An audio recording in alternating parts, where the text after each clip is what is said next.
The era of good speech has ended, because the era of urban cultures has ended. The final limit Aristotle set for a large city, where a messenger could make their voice heard by the entire assembled community, now concerns us as little as it concerned the urban communities themselves, we who want to be understood beyond nations.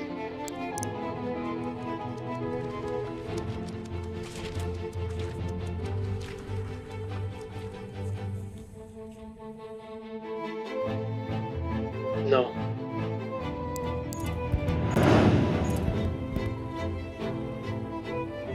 The era of good speech has begun again,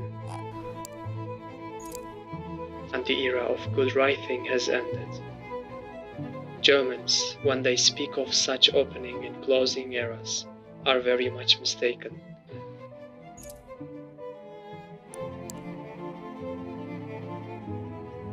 And now, where do the borders of great cities begin? Where do they end? Why does a messenger making their voice heard by the entire community concern us so much? On one hand, when it is necessary to cross borders, everyone is imprisoned within their own Westphalian system that they cannot escape. On the other hand, precisely when one should not leave, everyone is free to go as far away as they wish. Of course, they say this about the freedom of the masses. The media will play a crucial role in this process. No tamer, says Oswald Spengler, has his animals more under his power than the media. Unleash the people as reader mass. It will storm through the streets and hurl itself upon the target indicated. A more appalling caricature of freedom of thought cannot be imagined. Formerly, a man did not dare to think freely. Now he dares, but cannot.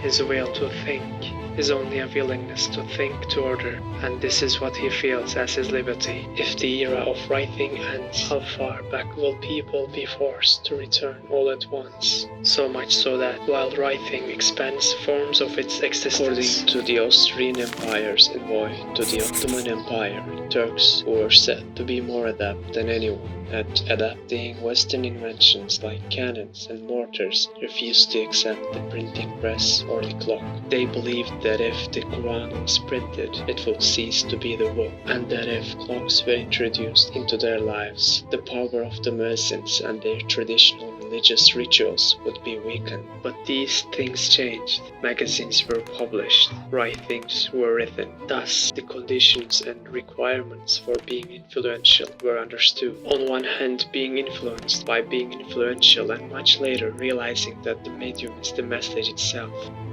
Before this, Nazım Hikmet wrote a novel. In this novel, Ismail one day sold magazines on a bridge. Eventually, he ended up in a cell, and in the cell, he met a bearded man. And he asked why he was imprisoned.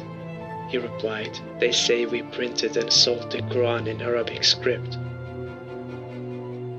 Again, they say that in Turkey, books that barely reach half a century in age, even when translated into the new script, are as difficult for a Turkish student as Chaucer or even Langland is for their English contemporary. Perhaps like this, but in a different way, it is difficult to understand the writings in this novel.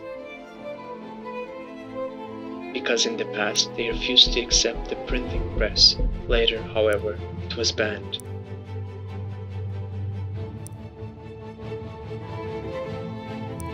Because in this world, some things are both meaningless and at the same time remain as monuments. Thus, in this world, there exist things that a person can never understand why they exist, but will also never question, such as a magazine that is published, or a piece of writing that is written, even though it is known that no one will ever read it. These have now become monumental things that only a director might use as a stage prop.